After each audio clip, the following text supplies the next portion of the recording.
ప్రభుత్వానికి ఎంత బాధ్యత ఉంది దీని మీద? ఇది అయిపోతే ఇప్పుడు జూపూడి గారు మొత్తం అందరికీ ఆయన వెర్షన్లో ఆయన మాట్లాడతారు. జూపూడి గారిని చాలా రోజుల తర్వాత చూడటం చాలా సంతోషంగా ఉంది. మధ్యలో మిమ్మల్ని కూడా అడిగిన వర్మ గారు ఏడుండరు, జూపూడి గారు కనపడుతులేదు, ఏమన్నా అరెస్ట్ అయినారా అని చెప్పి.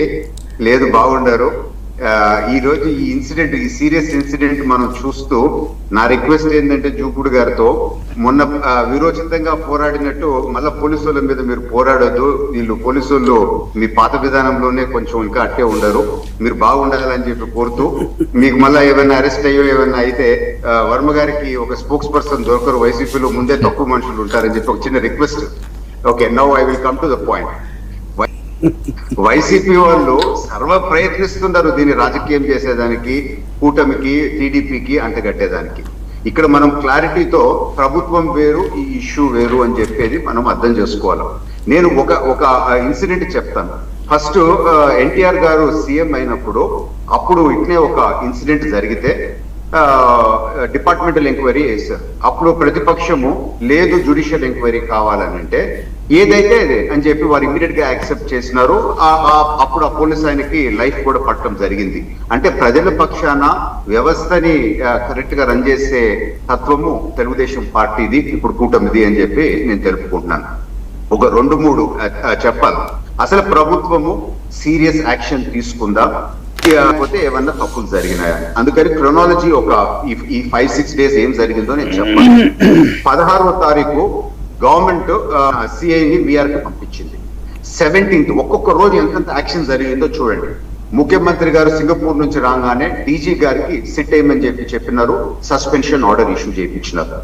మళ్ళా మీరు 18th చూస్తే హోంమంత్రి గారికి ఇన్స్ట్రక్షన్స్ ఇచ్చి పర్సనల్ గా ఈ కేసుని సూపర్వైజ్ చేయండి అని చెప్పినారు.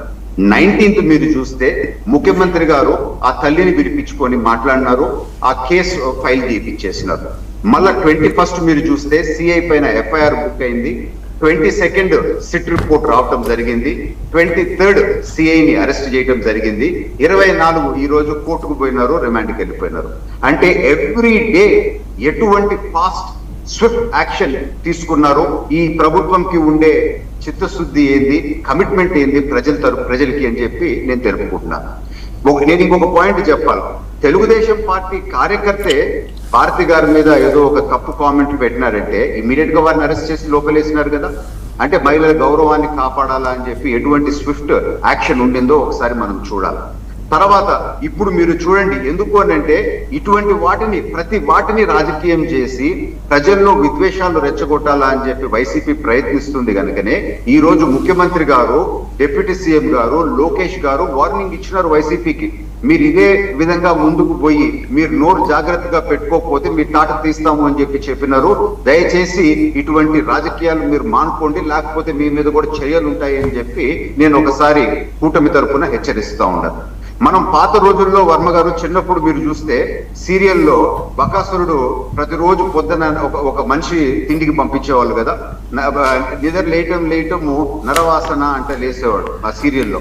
అదే విధంగా ఇప్పటి జగన్నాథరుడు చావు శవము, అంతే రాజకీయం. ఎంతసేపు లబ్ధి పొందాలా అని చెప్పి చూడటము ఎంతవరకు కరెక్ట్ అని చెప్పి ఒకసారి ఆలోచించారు. ఇప్పుడు స్ట్రేట్ కేసుకే నేను వస్తాను. 17 లైవ్ విట్నెసెస్ సిట్ రిపోర్ట్ లో క్లియర్ గా ఏముంది, ఎవిడెన్స్ డిస్ట్రాయ్ చేసినారని చెప్పి రాస్తుంది. టాస్క్ ఫోర్స్ ఆయనని హ్యాండ్ ఓవర్ చేయటం జరిగింది. స్టేషన్ లో రిసీవ్ చేసుకున్నట్టు అక్నాలెడ్జ్మెంట్ ఉండటం జరిగింది. ఆ తల్లి స్టేషన్ కి పోతే ఫోన్ లాక్కొని దాన్ని అరెస్ట్ చేయటం జరిగింది. అదే విధంగా దండ వేసుకో అని చెప్పి సిఐ మాట్లాడినారు అని చెప్పి ఆ తల్లి చెప్తున్నారు. సిసిటీవీ ఫుటేజ్ ని అరెస్ట్ చేసేసారు. అంటే క్లియర్ గా ఎందుకు ఇటువంటి తప్పులు జరిగినాయి, ఎందుకు వ్యవస్థ ఇటువంటి విధంగా వచ్చింది